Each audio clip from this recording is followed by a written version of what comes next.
Okay, I'm always trying to control this arm right here, okay? And typically they don't want to expose this arm. Is that on? Yes. They don't want to expose this arm right here because they'll be pulling it down. But oftentimes they'll be fishing for that underhook right there. So if he gets that underhook, I want to control this arm. I don't want him to turn to his side because he's got a path to my back.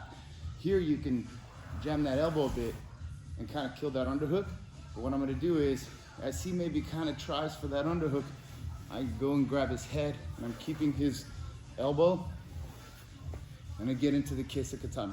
Important just to control the head and keep pulling up the head, okay? From here, I personally like to control it here because I can get nice and tight on his, put a lot of pressure on his ribs here, okay? And my feet are out.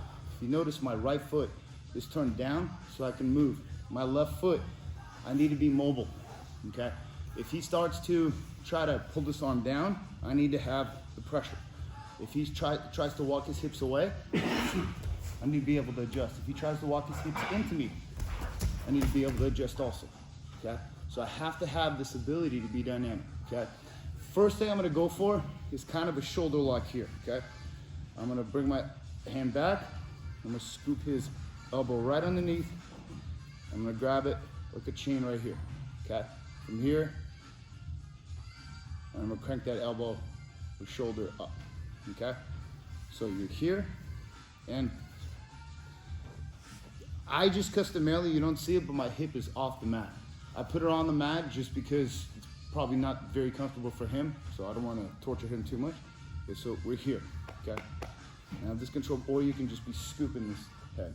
From here, I wanna go here, but before I do, I first wanna start with here. See, I'm scooping, and I chain my hands together right here, okay? From here, I begin to crank that shoulder, okay? And notice I'm using my hip. My hands chained together with the chain grip here, okay? And I'm just gonna pull it up into my chest, okay? That's shoulder, right? Yes, sir. Okay, so, any questions? In the beginning, does he want the underhook so he can try to sweep you? He wants this underhook because if he pulls this elbow down and shoots that underhook, he's literally going to my back. I need to make sure that if I'm already losing that underhook, that I at least have a head control at Kesa Gatame. A lot of times, most of the times it's used in judo, but in Jiu-Jitsu, it's a hold, typically. But this hold's got good submissions too, okay? But I want to be careful because I by no means ever want to give up an underhook. That's why yesterday we have this, because here, what I'm doing is I'm not leaving him any space for his underhook here, okay? So that I'm controlling his hip and his elbow, I mean his near hip with my hip, and notice how I'm constantly moving into him, and I'm controlling his far hip with my elbow.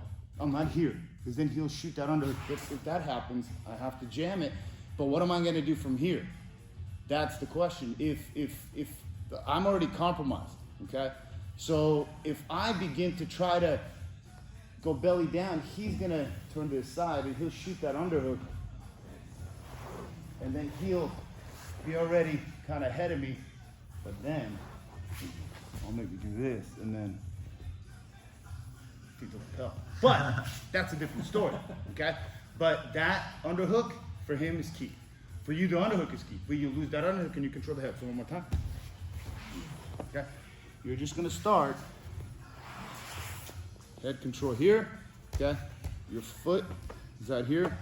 You can hold the inside of your thigh, okay? And you're not holding pants. I wanna hook it, okay? And I wanna pressure. So I'm putting a lot of pressure on it. We can count to 10. 1, 2, 3, 4, 5, 6, 7. Okay. As I slide my elbow back and I scoop it with my wrist, chaining my hands together here, okay? And I'm gonna roll the hip in and finish. Let's do that. 1, 2, 3. And we'll see how far we get. Thank you. Thank you. Sorry. No problem.